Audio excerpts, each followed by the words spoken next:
Homework, godsend, or the root of all evil? The No-Frills Teacher podcast starts now.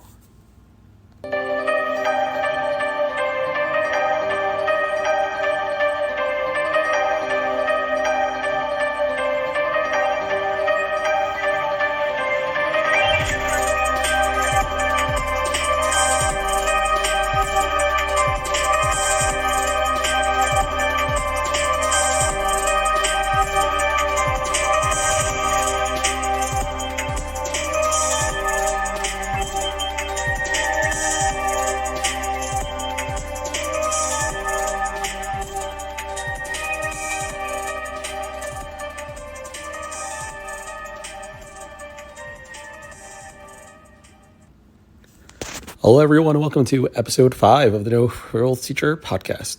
I'm your host, Joe Camps, aka the No-Frills Teacher. Tonight's episode is all about the great debate: homework or no homework. I'm going to just get it out of the way right now and state I am pro homework. That's right, I am pro homework, and let me tell you why. Homework, in my not so humble opinion, is a great opportunity for students to learn a couple of things.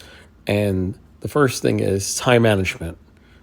It also teaches kids to be responsible and to meet deadlines, and especially with older kids. And what I mean by that, and I'll give an example of 5th grade because I am a 5th grade teacher, although I have taught younger grades as well in the past.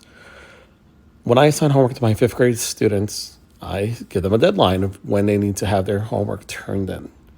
What this is doing is helping my students become better prepared as they go into middle school and then eventually to high school and beyond. When students have a deadline, it gives them a goal or a target, if you will, that they have to meet.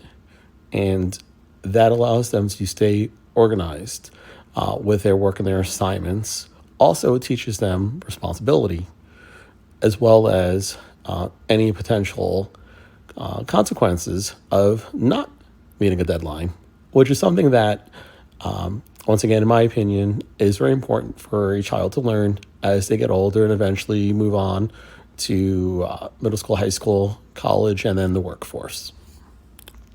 In addition to teaching students how to be responsible and accountable with their work through homework, it also gives the students an opportunity to get additional review and practice or remediation on skills that were previously taught in class that day. It's not to keep kids busy at home and take away from any social life or time with their family. That is incredibly important, time with their family, absolutely 100%. However, while students are learning skills in class, being taught new concepts or review of skills and standards in class, it gives them an opportunity to do additional practice and also to demonstrate application of knowledge and demonstrate mastery with their parents at home. Furthermore, it also allows parents to see areas that their child might be struggling with in certain subjects.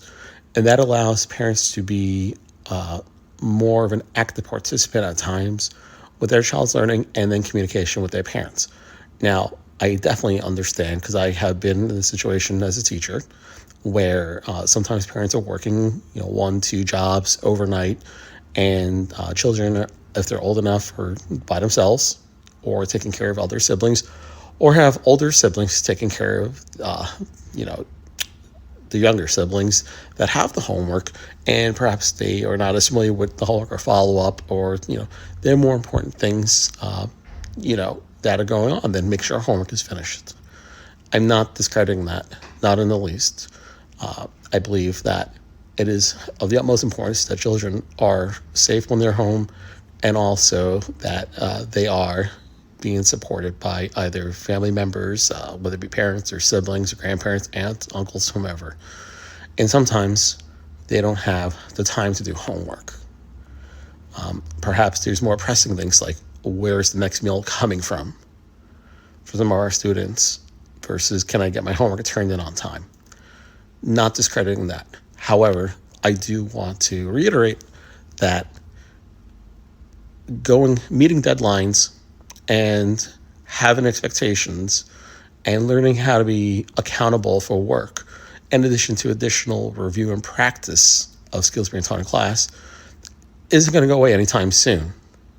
And although we could say, well, it's just easy not to give them any homework in class right now, my question is, what's going to happen as a child gets older and then they're missing some of these, critical skills, if you will, that they never got the foundation for when they were younger. Now, should homework take hours and hours and hours to do at home? Absolutely not. Should it be a cap? Yeah, definitely. For myself personally, I try to make sure that my students aren't surpassing anywhere between 30 to 45 minutes each evening for homework. And that includes trying to dedicate at least 20 minutes of reading a library book. So really, the activities that they're doing are just a refresher or an enrichment on an activity that I had taught in class. Now, some of you out there might be saying, well, how about a kindergarten student? Should they be getting homework? I think it has to be appropriate to the age of the child and the grade they're in. That's not to say that a kindergarten student can't get homework or should not get homework. I previously taught kindergarten for about 7 years when I started my career in education, and my homework was as simple as memorizing sight words or working on identifying colors or shapes. It was something that they were able to do with a family member, or, and once again, if somebody didn't have anybody at home to be able to work with them on these particular skills, then oftentimes I would pull the child in the morning and work with them and other, students in a small group and kind of go over these skills, especially with younger students. But to say that we should only give homework to kids that are upper elementary, middle school, high school, that's something that I personally don't agree with. And from experience of actually giving homework to younger students in elementary school, I have seen from schools that I worked at that were Title I schools and schools where we had a population, that was lower socioeconomic status, students still were able to do the homework, do it, and did show improvements in the skills that were being taught in class. Homework also gives students an opportunity to spend time and bond with their family members through various role playing, where if you are assigned memorizing your multiplication, facts, or your times tables, or whether it be sight words, you can make up a game as a parent with flashcards, memory match, those kinds of games, with that where your child is reviewing or they're doing their homework, and you're also spending time through really play with your child. And that's another way that strengthens that parent-child bond and also strengthens the home and school bond as well. Providing students an opportunity to study for upcoming tests and quizzes as part of their homework allows them to create good study habits. I can't tell you how many times I've had students not perform well on an assessment, and I had to assign for homework for them to study, and they would not perform well, and then I would follow up with them and ask, did you study? And almost always the response is no. And then looking into it further, it turned out that a lot of the students that were not studying simply did not have an idea or a good idea of what good study habits look like. And that's something that I had to review and teach in class and brainstorm with my students. What does a good study habit look like? What can they be? How can you study? It's not just looking at a page and memorizing what you see and what you read. By assigning students the opportunity to study for upcoming tests and quizzes as part of their homework, it prepares them for when they go into middle school, high school, and even college, that they have to be able to recognize and identify what works best for them to prepare for an assessment, whether it's finding a quiet place to study, limiting distractions like telephone, social media, video games, all those things. This was a good opportunity for students, particularly, from my own experiences of my students, my fifth grade students, and even some students that were younger in fourth grade, where they start developing these good study habits and these study skills and these strategies to help them be successful, which they were able to carry on later on as they got older and moved into middle school. Work-life balance, or better yet, extracurricular activities versus school responsibilities. Another issue that comes up with students when they have incomplete homework is that they have many extracurricular activities that they take part in after school, whether it's Boy Scouts, Girl Scouts, Cub Scouts, cheer, lacrosse, baseball, football, hockey, whatever it may be, 4-H. And they say simply, I don't have enough time to do my homework. I don't have enough time to study. And oftentimes the conversations I'll have with my students is that we need to find a way to balance the two out. Just like as adults, we have to balance out our work and home life, right? Whether we have families to take care of or not, or if we have pets to take care of, or if we just take care of ourselves and need that downtime from work, away from work.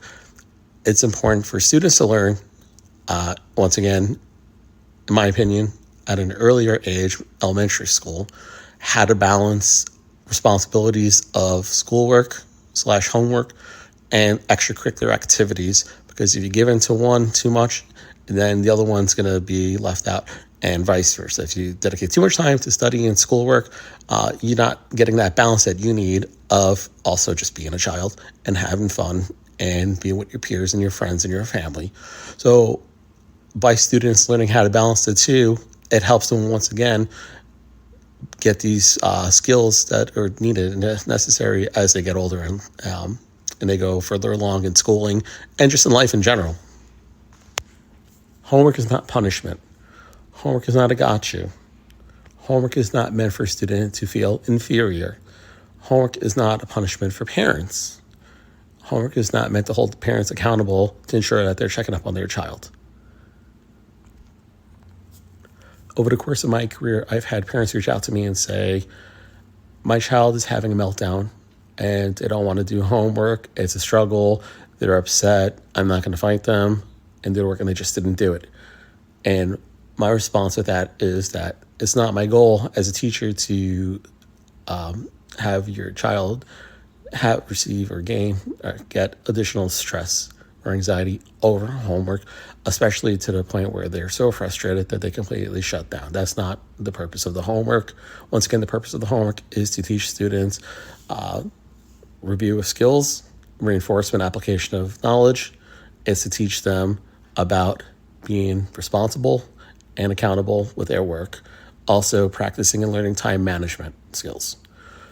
When a parent says to me that their child is frustrated or they refuse to do homework or it's just a battle they don't want to have, then we talk about and come up with strategies on, depending on the child and if the child has any accommodations already to begin with, limiting the amount of work that's required for homework. If I have a worksheet that has 20 problems on it, then I might say, if it was say math, okay, only do the odd number of problems or the even number of problems. So there's some still review and practice. Or I might even say, instead of your child turning in the assignment the next day, give them, they have an additional day, 2 days, 3 days, whatever it may be. And then I'm not piling on additional homework while a child feels like they're perhaps overwhelmed with the current amount of work.